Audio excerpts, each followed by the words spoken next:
બિહારી નામનો વ્યક્તિ છે જે ફતેવાડી કેનાલ નદી હાઉસમાં રહેતો હતો અને છેલ્લા 1 વર્ષથી એ ગુમ થઈ છે અને વિજ્ઞાન જે કોઈ જાણ નથી અને ક્રાઇમબ્રાન્ચની ટીમને હકીકત એવી પડેલી હતી કે આ સમીર બિહારી જે છે એની પત્નીએ છે તેના પ્રેમી સાથે મળી અને તેની હત્યા કરી દીધેલી છે અને તેના જ ઘરમાં એને રાખી દીધેલી છે. આ હકીકત ઉપર વર્કઆઉટ કરી અને ક્રાઇમબ્રાન્ચની ટીમે ઇમરાનની પ્રથમ અટકાયત કરેલી હતી અને એને ડિટેન કરી અને એની પૂછપરછ દરમિયાન ઇમરાને આ હત્યા કરેલ હોવાનું કબૂલ કરેલું હતું અને એની લાશ તે જગ્યાએ રાખી દીધેલી હતી. એ લાશ પોતે જણાવતા એક્ઝિક્યુટિવ મેજિસ્ટ્રેટની હાજરીમાં તેના ઘરમાં અહેમદી રો હાઉસમાં ખોદકામ કરી અને લાશના અવશેષો બહાર કાઢવામાં આવ્યા હતા અને ફોરેન્સિક મેડિસિન માટે મોકલી આપવામાં આવેલ છે. આ બાદ crime branch DCP police station ખાતે હત્યાનો ગુનો દાખલ કરવામાં આવેલો અને ઇમરાનની ધરપકડ કરવામાં આવેલી.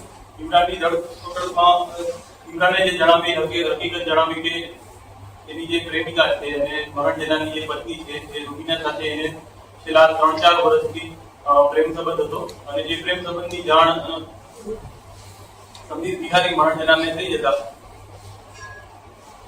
એનો પ્રેમ સંબંધમાં જે નડતર રૂપ બનતા હતા એટલે એને હત્યા કરવાનો પ્લાન ઘડેલો હતો અને આજથી 1 વર્ષ પહેલા જે દિવસે જે બનાવને અંજામ આપ્યો એ દિવસે રાત્રે 1 વાગ્યે રૂબીએ ફોન કરી અને ઇમરાનને જણાવેલું હતું કે સમીર જે છે એ સમીરને દારૂ પીવાની ટેવ હતી એટલે દારૂ પીને સૂઈ ગયો છે તો રાતે 1 વાગ્યે એને ફોન કરીને બોલાવી અને હત્યાનું જે પ્લાનિંગ કરેલું હતું અગાઉથી એને અંજામ આપવાનું નક્કી કરેલું હતું અને રાતે 1 વાગ્યે જે ઇમરાન વાઘેલાની જે ધરપકડ કરવામાં આવી છે તેના માસીનો દીકરો રહીમ ઉર્ફે સાદિક અને મોસીન ઉર્ફે ફેઝાન એ બંનેને પણ સાથે લાવી અને આ હત્યાને અંજામ આપેલો છે.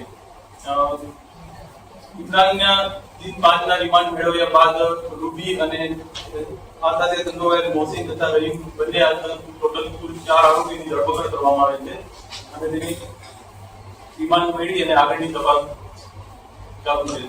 સાહેબ, 4 આરોપીની પૂછતાછમાં શું સામે આવ્યું છે? કઈ રીતે એ લોકોએ પ્લાન બનાવ્યો હતો? કોને ફોન કર્યો હતો? જે ઇમરાન છે તેના માસીનો છોકરો અને મામાનો છોકરો છે એને કોઈ પૈસા આપ્યા હતા કે શું હતું? હજી સુધી એવી કોઈ પૂછપરછમાં બહાર પૈસા લઈને આ કૃત્ય કરેલું હોય એવું કોઈ ધ્યાનમાં આવેલ નથી.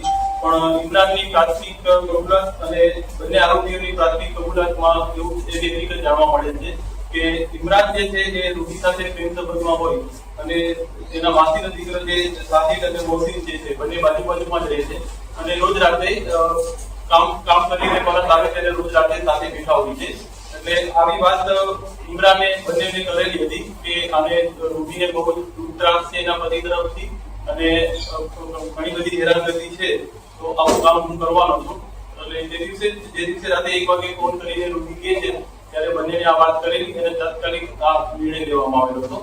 હત્યા કઈ રીતના કરી તે બાબતે રૂબીની પૂછપરછ કરી ત્યારે રૂબીએ એવું જણાવ્યું કે ઇમરાનને જ્યારે બોલાવ્યો પછી ઇમરાન એ પોતે છરી લઈને આવેલો હતો અને એને રૂબીએ પોતે પગ પકડેલા હતા અને જે મોહસિન ફેઝુ અને રહીમ સાહિબ છે બંને સાઈડથી હાથ પકડેલા હતા અને ઇમરાન દ્વારા સમીરને સૂતેલી હાલતમાં જ તે ગળું કાપી અને હત્યા કરી. ભાગ્યા બાદ આરોપીઓ કેટલા સમય ઘરમાં રોકાયા હતા? કારણ કે બોડીના ટુકડા કરવા તેના માટે ખાડો પૂરવો તેને દફનાવી દેવો, કેટલો સમય કેટલા વાગ્યા સુધી રોકાયા હોવાની હકીકત સામે આવી?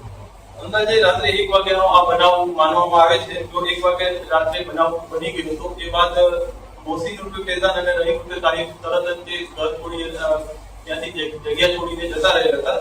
ત્યારે ઇમરાન રૂબી સાથે આ લાશનો નિકાલ કરવા માટે ત્યાં રોકાયો હતો અને વહેલી સવારે 11 વાગ્યા સુધી ત્યાં રહી અને આ કામ ત્યાં અંદર એને પૂરું કરેલું હતું. ત્યારબાદ બંને જણા સાંજે જે બનાવના દિવસે તે સાંજે સુરત જવા માટે રવાના થઈ ગયા હતા અને સુરત ભાડાના મકાનમાં ત્યાં એ લોકો રહેવાનું ચાલુ કરી દીધું હતું. સુરત કેટલા સમય રહ્યા અને પછી એ પાછા અંદાજે 4 મહિના સુધી એ સુરતમાં રોકાયેલા છે અને પછી ત્યારબાદ હવે કોઈને ખબર નહીં પડે એવો એમને વિશ્વાસ થઈ જતા એ લોકો પરત આવી અને અહેમદી રો હાઉસ જે છે જ્યાં આ મકાન છે એ બાજુમાં જ ભીમનગર કરીને રોકાતી સોસાયટી છે ત્યાં એ લોકો ભાડાના મકાનમાં રહેવાનું શરૂ કરી દીધું. સર ટાઈમલાઈનથી કયા દિશામાં તપાસ રહેશે? જ્યારે સમીર બિહારી ની હત્યા થઈ છે અને એની રાત દાટી દેવામાં આવી છે પ્રાથમિક હકીકત જ્યારે અમને આજથી 2 મહિના પહેલા જ્યારે હકીકત ધ્યાનમાં આવેલી હતી આવી એટલે આ હકીકત કેટલી સાચી છે એ માટે પ્રી વેરિફિકેશન અને ખાતરી તપાસ કરવામાં આવેલી હતી. એમાં સૌપ્રથમ સમીર બિહારી નામનો વ્યક્તિ છે એનું સાચું નામ શું છે, એ ખરેખર અહીંયા રહેતો હતો કે નહોતો રહેતો, એના કેટલા સમયથી એનો ફોન બંધ છે, એના મોબાઈલ નંબર શું છે, એના પરિવારમાં કોણ કોણ સભ્ય છે, એ બધા બાબતોનું ટેકનિકલ એનાલિસિસ કરવામાં આવેલું હતું. અને રૂબી દ્વારા એવી વાત કરવામાં આવેલી હતી કે મારો પતિ જે છે મને છોડી અને દુબઈ જતો રહ્યો છે, જેથી એના સમીર પાસે ખરેખર કોઈ પાસપોર્ટ હતો કે કેમ હતો તો એની ટ્રાવેલ હિસ્ટ્રીમાં એ ખરેખર દુબઈ ગયો છે કે નથી ગયો, ઇમિગ્રેશનની બધી વિગતો મેળવી ટેકનિકલ એનાલિસિસ કરી અને એવા નિષ્કર્ષ ઉપર આવેલા હતા કે ખરેખર સમીર 1 વર્ષથી એના કોઈ જગ્યાએ કોઈ હાજરી હોય અથવા એનો કોઈ ફોન ચાલુ હોય, એમાં બેંકમાં કોઈ ટ્રાન્ઝેક્શન થયા હોય એવી કોઈ પણ હકીકત ધ્યાને આવેલી નહોતી. એના પરથી એટલું શ્યોર થતું કે આ હકીકતમાં સત્ય હોઈ શકે છે. તેથી આગળની તપાસ કરી અને ઇમરાન વાઘેલાની સૌપ્રથમ પૂછપરછ કરવામાં આવી હતી. માસ્ટરમાઇન્ડ કોણ આવો વિચાર કોને આવ્યો કે ઇમરાનને રૂબીને કે અન્ય કોઈ? હાલમાં આ ગુનામાં સંડોવાયેલા તમામ આરોપીની ધરપકડ થઈ ગયેલી છે. ગઈકાલે ધરપકડ કરવામાં આવેલી છે અને રિમાન્ડ મેળવી અને ખરેખર આમાં માસ્ટરમાઇન્ડ કોણ છે એ બાબતે પૂછપરછ કરીને વધુ વિગતો મેળવવામાં આવનાર. સાહેબ, આજે અન્ય 2 આરોપીઓ છે એ લોકો હત્યા કર્યા બાદ ક્યાં જતા રહ્યા હતા? એકાંતિક મળી આવે છે. બંને આરોપીઓ હાલની પૂછપરછ દરમિયાન એટલું જ કહેવામાં આવ્યું છે કે અમે હત્યા કરી અને અમારા ઘરે જતા રહ્યા હતા અને તેમનું જે રૂટીન જે કામ હતું એ કરવા માંડ્યા હતા. એ કોઈ જગ્યા છોડીને જતા રહ્યા હોય એવું કોઈ ધ્યાને નથી. જ્યારે મર્ડર થયું ત્યારે ઇમરાન એની પત્ની જોડે રહેતો હતો કે એકલો રહેતો હતો? જ્યારે આ મર્ડર થયું ત્યારે ઇમરાન વાઘેલા જે છે એ મૂળ વડોદરાનો રહેવાસી છે અને એને 2 મેરેજ કરેલા છે. એ પ્રથમ પત્ની સાથે એને છોડી દીધા પછી બીજી પત્ની સાથે એ રહેતો હતો અને જ્યારે આ બનાવ બન્યો એના પછી એને બીજી પત્નીને પણ છોડી દીધી અને રૂબી સાથે એ જતો રહ્યો.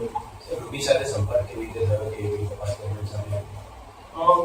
જે ઇમરાન વાઘેલા જે મુખ્ય આરોપી છે, જે પ્રથમ આરોપી જેની ધરપકડ કરી છે, તે હાલનો જે બનાવનું જે સ્થળ છે એ અહેમદી રો હાઉસ 6 નંબરનું છે અને ઇમરાન વાઘેલા છે એ 15 નંબરના રૂમમાં રહેતો હતો એની પ્રથમ પત્ની સાથે. એટલે અવારનવાર એમને મળવાનું થતું હતું, એક જ સોસાયટીમાં રહેતા હતા, એના કારણે એમને સંપર્ક થયો. આ લોકોનો સર કામ ધંધો શું છે ઇમરાનનો અને બીજા 2 આરોપીઓનો?